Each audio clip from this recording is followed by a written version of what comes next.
warahmatullahi wabarakatuh. Mari kita awali aji dengan bacaan Al-Fatihah. Bismillahirrahmanirrahim. Alhamdulillahirabbil alamin arrahmanirrahim maliki yaumiddin. Iyyaka na'budu wa iyyaka nasta'in ihdinas siratal mustaqim siratal ladzina an'amta 'alaihim ghairil maghdubi 'alaihim waladdallin amin. Raditu billahi rabbah wa bil islami dina wa bi Muhammadin nabiyya wa rasuluh. Rabbi zidni ilman warzuqni wahman. Shadaqallah. Saya akan baca dua kitab, yaitu Ar-Risalah Al-Qusairiyah, kitab pegangan Mbah Maimun dalam berthariqah. Di situ diceritakan, saya baca aja ya supaya jelas untuk membantu teman-teman yang masih mungkin punya kitab ini. Dan di halaman 27262 di sini diceritakan percontohan hidup berdampingan ya dengan agama lain. Sami itu ba'dal ulama yaqul, ada seorang ulama bercerita, istadhofa majusyun Ibrahim al-Khalil. Ada orang Majusi karena kelaparan. Dulu itu kan padang Sahara, dulu tidak ada warung, tidak ada hotel, tidak ada restoran. Jadi kalau orang kelaparan mau tidak mau itu harus bertamu ke orang lain supaya dikasih makan. Terus faqala, kata Nabi Ibrahim, bisyarti antus lima, dengan syarat Anda harus Islam. Kemudian orang Majusi ini putus asa karena dia tidak mau Islam, terus pulang. Terus Allah Ta'ala memberi wahyu ke Nabi Ibrahim, fa'auhawahu ilaihi mundu khamsina sanatan nut'imuhu ala kufri. Kata Allah, orang itu sudah menjadi Majusi 50 tahun dan selama ini tak kasih makan. Kamu dimintai makan sehari saja kok minta dengan syarat apa? Islam. Akhirnya Nabi Ibrahim mengejar orang Majusi itu dan kemudian dikasih makan. Jadi cerita-cerita seperti ini juga ada dalam khazanah kita, sehingga membentuk perilaku para kiai Indonesia itu toleransinya luar biasa. Juga zaman kita kecil sampai sekarang sering banyak kiai cerita, dan itu memang nyata, betapa Nabi itu juga memaafkan kesalahan seorang daksur ya, dalam yang cerita yang terkenal itu. Ketika Nabi sendiri, ada orang bawa pedang terus tanya, ya Muhammad, sekarang siapa yang bisa menghalangi engkau dari saya? Orang ini bawa pedang. Karena Nabi seorang Nabi yang sangat dekat Allah, Nabi matur Allah ya. Kemudian orang itu gemetar, pedangnya jatuh, terus dipegang Nabi, sekarang kamu yang bisa menghalangi siapa? Dia bilang la ahada, tak seorang pun. Singkat cerita, kemudian Nabi memaafkan orang itu. Jadi cerita-cerita itulah yang menjadikan kita bisa hidup berbangsa dan bernegara. Jadi memaafkan itu kata kunci dalam bersosialisasi, baik dengan keluarga, dengan tetangga, dengan semua warga Indonesia. Kedua, saya baca kitab Asy-Syifa. Asy-Syifa ini kitab tentang kelebihan-kelebihan Rasulullah SAW. Di antara pokok dari sifat dasar Nabi itu adalah pemaaf. Suatu saat Nabi ngalamin luka, dan luka itu disebabkan oleh musuh-musuhnya. Kemudian ada di antara yang memberi saran ke Nabi, lau da'au ta'alaihim, mbok jenengan maksud no mereka, karena mereka sudah melukai engkau, terus sudah biadab sama engkau. Tapi Nabi menjawab, ini di halaman 73 dalam kitab Hukukul Mustafa karangannya Qodiyat, judulnya itu Asy-Syifa. Ini lam uqat la'anan, saya ini tidak ditugaskan Allah untuk menjadi tukang laknat, untuk menjadi orang yang sukanya menghabisi yang lain. Walakinni bu'istu da'iyan wa rahmatan, tapi saya diutus untuk berdakwah yang baik, warahmatan, dan menjadi rahmat. Terus Allahumma hdi qaumi fa innahum la ya'lamun, ya Allah beri hidayat kaum saya, karena perilakunya demikian itu disebabkan karena ketidaktahuan. Jadi ini pelajaran bagi kita bahwa perilaku sosial yang kurang baik dari tetangga itu jangan-jangan kita tidak cukup memberi mereka edukasi atau pengetahuan atau sosial. Jadi saya tidak akan banyak matur di sini karena memang waktu saya juga tidak banyak. Tapi saya mau matur dulu itu saya cerita ke ibu-ibu ini yang ibu.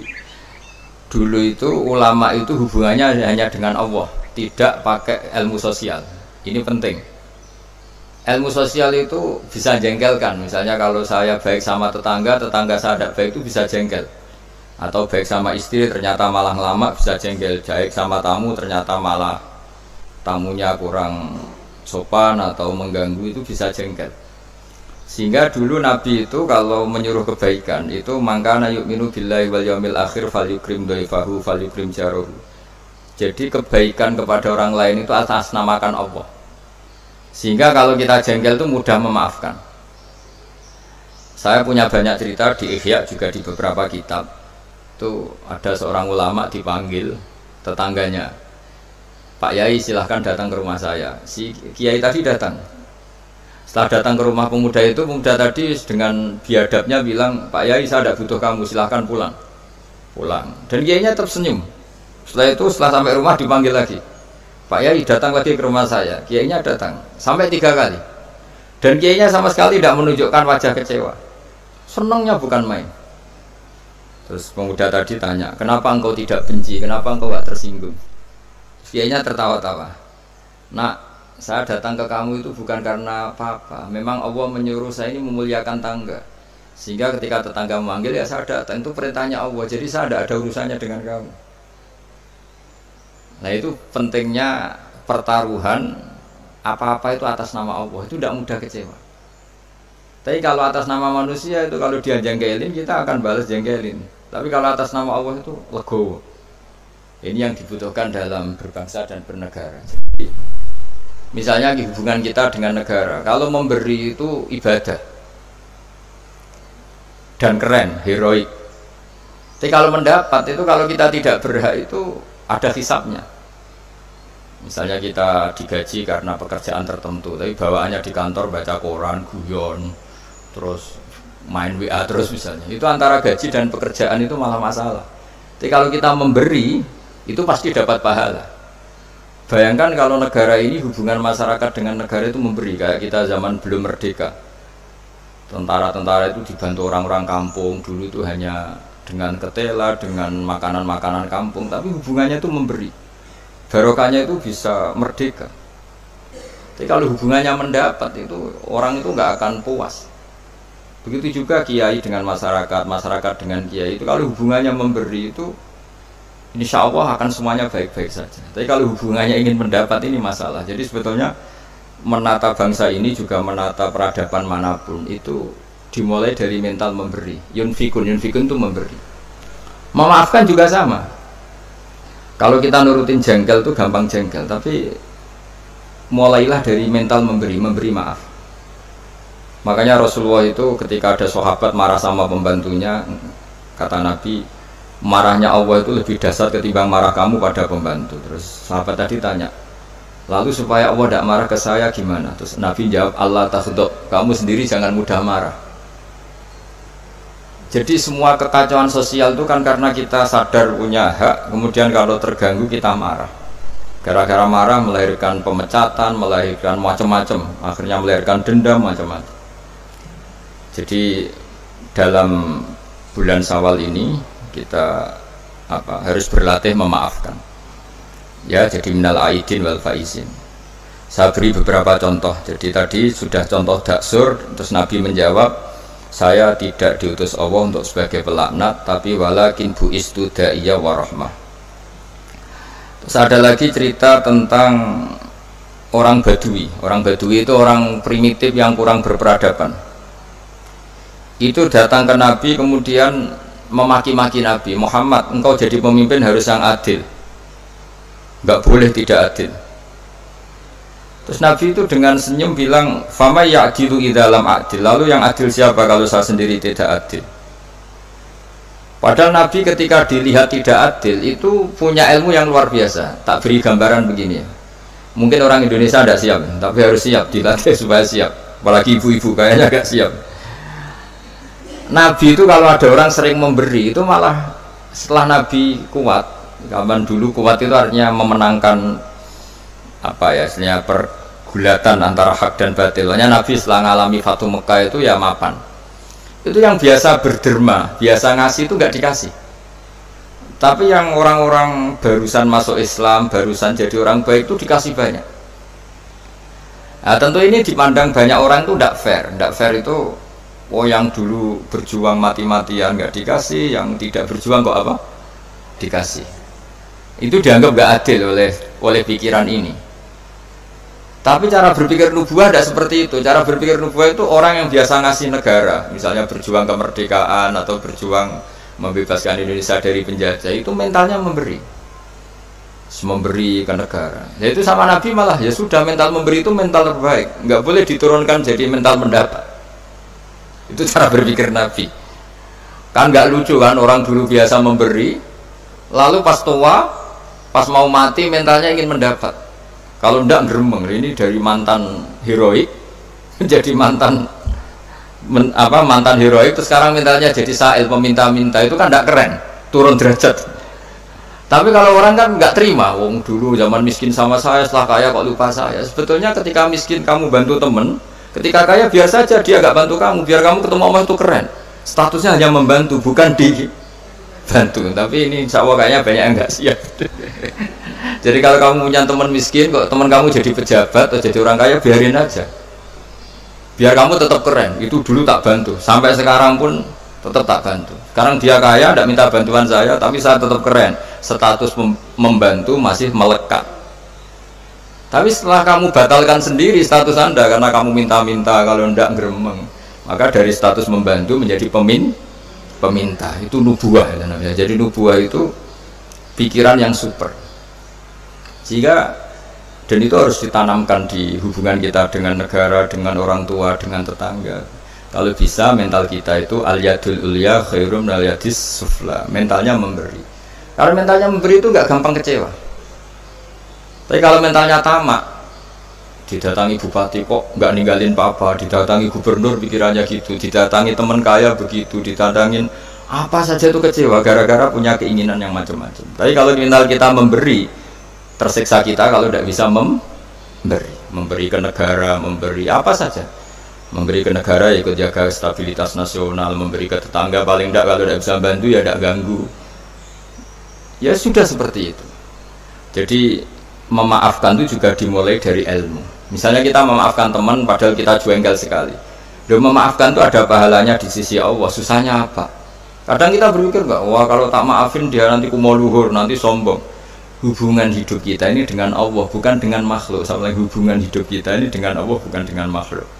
Ya kayak tadi, kiai tadi, nak saya datang ke kamu karena perintah Allah, tidak ada hubungannya dengan kamu. Kamu jengkelin kayak apa, saya tetap akan datang. Nah sama, kita baik sama anak juga perintah Allah, baik sama istri perintah Allah, baik sama tetangga perintah Allah. Sehingga nggak perlu dia dinegosiasi atau dipakai berbanding lurus dengan perilaku manusia. Kalau pakai itu Anda gampang kecewa. Kalau istri sedang ngambek, kamu ikut ngambek. Kalau tetangga sedang tidak baik, kita ikut tidak baik. Bisa kacau bangsa ini. Makanya diantaranya sifat dasar orang baik itu orang yang wadra'una bil hasanati sayyi'ah, orang yang selalu menanggapi keburukan itu dengan kebaikan. Ini cerita-cerita tentang kebaikan orang-orang dulu. Ketika akhirnya Rasulullah SAW memenangkan kota Mekah dan kota Mekah dikuasai, itu orang-orang yang dulu merangi Nabi, ingin bunuh Nabi, semuanya tuh takutnya minta ampun karena takut dibalas. Tapi kemudian Nabi ngendikan, ini halaman 75, ma taquluna inni fa'ilun bikum, apa pendapat Anda kira-kira apa yang saya lakukan terhadap kalian, karena kalian ini musuhi kita, ingin bunuh kita, dan dulu sangat biadab sekali. Ini pertanyaan Nabi ke orang-orang Quraisy, orang-orang Mekah. Itu jawabannya orang-orang Quraisy, orang Mekah itu, qalu khairan akhun karim wa ibnu akhin karim. Engkau tidak pernah saya saksikan lihat sebagai orang yang bengis, orang yang keras, sehingga kita santai-santai saja ketika engkau menang, karena engkau ini adalah akhun karim wa ibnu akhin karim, engkau saudara yang terhormat dan keluarga yang terhormat. Terus Nabi menjawab mereka, aku lu kama qala akhi Yusuf la tasrifa alaikumul yaum idhabu fa antumut tulaqa. Saya akan mengatakan ke kamu sebagaimana Nabi Yusuf kepada saudara-saudaranya. Kita tahu kan saudara-saudara Nabi Yusuf ingin membunuh Nabi Yusuf, dicemplungkan ke sumur. Apa saja yang sifatnya biadab pernah dilakukan semua sama saudaranya Nabi Yusuf. Jadi ketika beliau jadi raja di Mesir, semuanya dimaafkan, bahkan dikasih fasilitas luar biasa. Padahal mereka saudara yang sangat biadab. Dan itu pun yang dilakukan Nabi, niru Nabi Yusuf, atau istilahnya ya sama perilaku Nabi. La tasriba alikumul yaum, saya menghadapi kalian kayak Nabi Yusuf menghadapi saudara-saudaranya, yaitu memaafkan. Terus izhabu fa antumut tulaqa, ya sudah kamu pergi saja, kamu akan terbebas dari tuntutan saya. Jadi ini cerita-cerita tentang betapa baiknya Rasulullah SAW, dan kebaikan itu pula yang harus kita tiru, yaitu dimulai dari memaafkan. Wal afina anin nas. Nah sekarang masalahnya itu orang itu susah memaafkan. Itu sebabnya sederhana, karena hubungan ibadah kamu itu masih dengan makhluk. Kalau makhluk itu kali janggalin, ya janggalin betul. Nah itu Anda berarti didikte oleh makhluk, didikte oleh manusia. Caranya gimana? Kita harus dilatih hanya didikte oleh Allah Subhanahu wa ta'ala, di mana Allah itu mendikte kita, mengarahkan kita, memandu kita supaya mudah memaafkan. Makanya hubungan dengan istri, dengan itu ya Allah bayangkannya gitu. Wa ashiruhunna bil ma'ruf. Kamu harus berkawan secara baik. Terusannya ayat fa in karihtumuhunna. Jika suatu saat kamu benci sama istri kamu karena perilaku tertentu, fa asa an takrahu syai'a wa ja'alallahu fi khairan katsira. Jadi bisa saja di watak yang kamu benci itu ada kebaikan yang banyak. Saya berkali-kali menyontohkan, misalnya punya istri sering marah itu bagus. Kalau istri kamu ramah, setiap lelaki disenyumin, yang pusing juga kamu. Jadi kalau marah itu kan nggak ada yang berani goda, anggap saja begitu. Alhamdulillah. Jadi, meskipun ya kalau marah terus mungkin suaminya jantungan terus mati, tapi kan ya maksudnya lihat sisi positifnya. Dulu ulama itu begitu. Ada orang berteman sama-sama miskin, terus berteman lagi sama-sama kaya. Setelah sama-sama kaya, yang satu itu jatuh miskin, miskin sekali. Terus setelah miskin, teman-temannya nggak main ke rumahnya. Terus dia diprovokasi oleh orang sekelilingnya. Itu teman kamu yang kaya-kaya biadab sekali, setelah kamu miskin tidak ada yang jenguk kamu. Padahal yang miskin ini sudah jadi buruh boto atau buruh manol di pasar, buruh hamal. Terus dia mulai menggerundel, wah teman-teman saya ngawur sekali, setelah saya miskin tidak ada yang kesini. Datanglah seorang habib, orang alim, memberi nasihat, bagus gak kesini katanya. Terus kaget kan dia, kenapa? Coba kalau kamu jadi tukang manol gini, mantan bos, teman-teman kamu datang kan jadi tontonan, mendingan lupa. Oh iya ya, iya kan, misalnya kamu miskin, terus teman-teman kamu tetap datang, pas buruh di orang, pas jadi kernet atau jadi pembantu, betapa malunya. Bagus mana yo? Bagus dilupakan apa bagus diingat? Bagus dilupakan. Jadi orang itu harus melihat sisi bahwa di balik kodok kodar Allah ini ada hikmah yang kita tidak tahu. Ya sama, misalnya ada perempuan cantik, dulu semua lelaki melihat, bareng saya itu wis kukulen, bagus dilihat apa bagus enggak coba? Bagus enggak kan? Yang orang kaya dulu naik muka mobil saja nggak mau, bawa handuk saja nggak mau, bawa tas saja nggak mau. Setelah jatuh miskin jadi tukang manol di pasar, tukang angkut barang, terus teman-temannya tetap datang. Mendingan datang apa enggak? Enggak kan, daripada jadi tonton.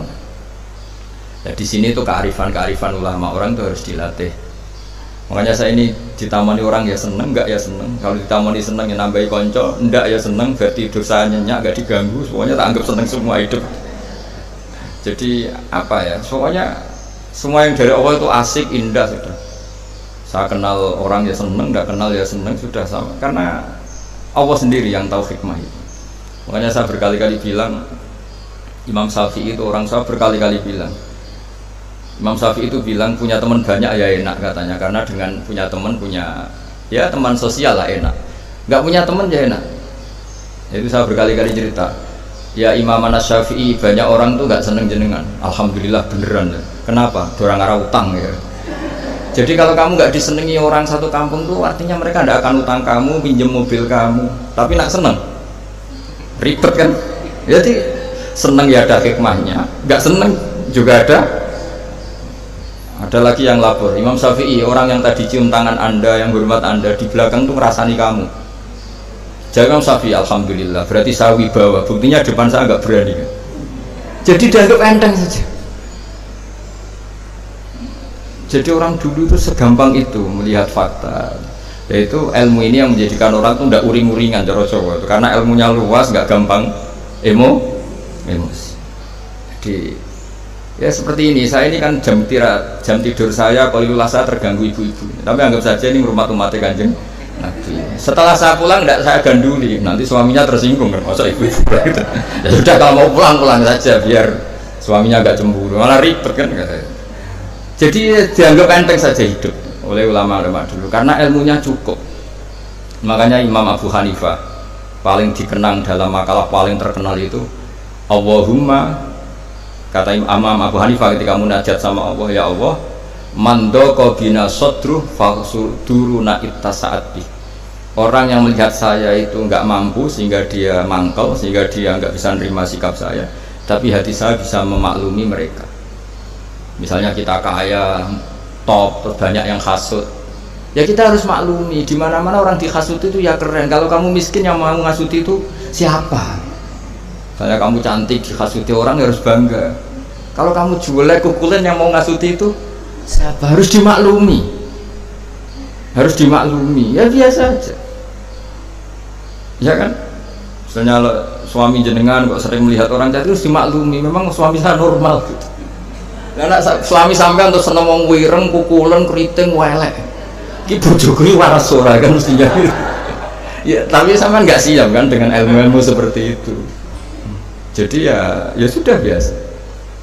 Jadi memaafkan itu saya dimulai dari ilmu bahwa hidup kita ini hubungannya hanya dengan Allah Subhanahu wa Ta'ala, dan Allah pula yang menyuruh kita mudah memaafkan. Tapi kalau Anda memaafkan berdasar hitung-hitungan sosial itu pasti sering tidak memaafkan karena mangkel itu ya mangkel dongkol kan, kita pernah dihujat, pernah dibully, pernah disakitin. Jadi kalau kamu ingat itu Allah Ta'ala menyuruh kita kebaikan dan Allah akan berjanji akan membalas orang-orang yang pemaaf, insya Allah kamu akan menjadi ringan. Terus yang terakhir dawuh Imam Ahmad bin Hanbal, beliau pernah dipenjara, beliau pernah dicambuk karena kebenaran, demi kebenaran, tapi orang-orang ini semuanya dimaafkan. Ketika ditanya kenapa engkau maafkan ya Ahmad, nanti di akhirat itu ada pengumuman, siapa yang pernah memaafkan temannya muslim, temannya atau tetangganya, silahkan berdiri di atas mimbar ini. Kata Imam Ahmad di riwayat itu, fala yaqumu illal afun, kemudian yang bisa berdiri hanya orang yang pernah punya reputasi memaafkan. Maka maafkan ini pahalanya besar sekali. Jadi Syawal ini dimulai dari mudah memaafkan, yaitu wal kaziminal ghaidha wal afina anin nas. Matur nuwun semuanya, dan saya tidak bisa matur banyak karena saya juga sibuk, karena yang ngajar sama belajar saya itu, supaya yang ganggu juga desanya tidak banyak-banyak. jadi ya sama-sama enak gitu loh. Kalau suami jenengan nunggu juga nunggunya agak lama-lama, jadi entah masih ditunggu entah enggak ya tidak tahu saya, tapi kan khusnudan lah, masih banyak yang nunggu itu, masih keluarga maksudnya banyak yang nunggu. Jadi saya mohon latihlah hidup secara ikhlas. Ikhlas itu apa-apa demi Allah Subhanahu wa Ta'ala. Makanya itu bedanya Islam dengan yang lain. Maksudnya orang-orang ateis atau orang-orang yang tidak beragama itu hukum sosial kan segala-galanya. Bedanya yang beragama sama yang tidak beragama. Tapi kalau orang beragama itu pikirannya Allah. Jadi tentang berbaik sama tetangga saja, karena mangkana yu'minu billah wal yaumil akhir. Sehingga buat tetangga itu tidak balas baik, kita inginnya juga tetap baik karena berdasar perintahnya Allah. Mbok anak sampean beweling tetap ingin baik karena itu perintah Allah. Tapi kalau sampean berdasar manusia, lapo tak sangoni nakal, lapo tak apiki wong apik mbek aku, nanti kacau, bangsa ini bisa kacau karena semuanya didikte sama makhluk. Makanya Islam itu mengajarkan apa? Kebaikan sosial pun karena berdasar perintahnya Allah Subhanahu wa Ta'ala. Ya, saya kira demikian. Wassalamualaikum warahmatullahi wabarakatuh.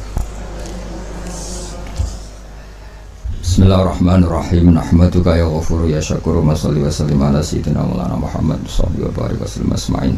Allahumma ya Allah ij'alna mutawaddina fika mutahabina fika ya Allah waj'alna mimma yansuru dinakal qawim. Allahumma ij'alna aminin mutmainin alladzina la khaufun 'alaihim wa la hum yahzanun warzuqna sidatal qawli wal fi'al warzuqna ri'ayatal hifz. Allahumma ya Allah ir'afan ya Allah ra'iyata Indonesia wa mahfadhum wa ra'ahum fi ainiratik. Allahumma ya ilahana ya Allah warzuqna rizqan halalan wasi'an barakan 'indik warzuqna ya wa tuma'ninatal qalbi ya Allah ma'ana wa fina ya Allah barik lana ma'a jiranina wa ma'a duyufina wa ma'a alimina wa ma'alimina innaka ala kulli syai'in qadir wa annakal haqqus samad waj'alna ghanimin salimin mu'afin min kulli bala'i dunya al akhirah nas'aluka ya wal afa wal afiyah lana wa li ahli Indonesia ya wa amatan wa li a'immatil muslimina wa amatihim rabbana atina fid dunya hasanah fil akhirati hasanah wa qina adzabannar sallallahu alaihi wasallam Muhammad wa barakatuh subhana rabbika rabbil izzati amma yasifun wa salamun alal mursalin alhamdulillahi rabbil alamin. Al-Fatihah.